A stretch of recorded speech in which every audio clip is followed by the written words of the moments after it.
Natančno nahajam se na Trgu svetega Štefana, ker vidite kar nekaj tovornjakov, ki so, kot tudi v drugih mestih, pripeljali v središče mesta potrebno hrano, pijačo in ostale potrebščine, ki potrebuje mesto čez dan. No, tukaj vidite to družbo, pa naslednjo družbo, pa tamle še ena. No, tule mimogrede tudi postavljajo osvetlitev za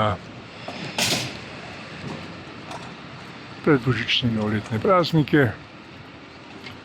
In to je bil naš kratek utrinek iz samega središča Dunaja, natančneje, kot rečeno, v uvodu iz Trga svetega Štefana, ki je en od najbolj eminentnih trgov. No, tukaj vidite pa še vse zaprte kioske, ki se bodo odprli tamle po 10. uri. No, ker smo že tukaj, bomo pogledali, v čem si lahko privoščite recimo kuhano vino. In sicer, kot vidite tukaj v tem kadru, kuhano vino je 4 litra 5,40, pivo malo 0,33 4,80, pomarančni punč 40 in tako dalje in tako dalje. Tu vidite v tem posnetku, kaj vam ponujajo za ta denar. No, pa se vrnimo še nekoliko s kadrom v to področje.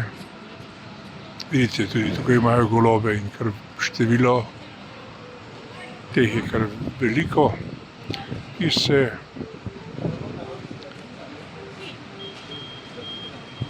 sedejo fasade in kaj delajo tam, ne bomo javno komentirali. Lepo se imejte, le da vam želimo, kjerkoli ste iz. Počakajmo še tega, da vidite to res. En odhaja, drugi prihaja. Vidite, to je glasovano polnjenje središča mesta z potrebno količino hrane in pijače, ki bo čez dan prodana številnim turistom, ki bodo prišli na Štefanov trg in seveda nekateri tudi vstopili v to znamenito katedralo. Lepo se imejte, lep dan, še enkrat naslednje.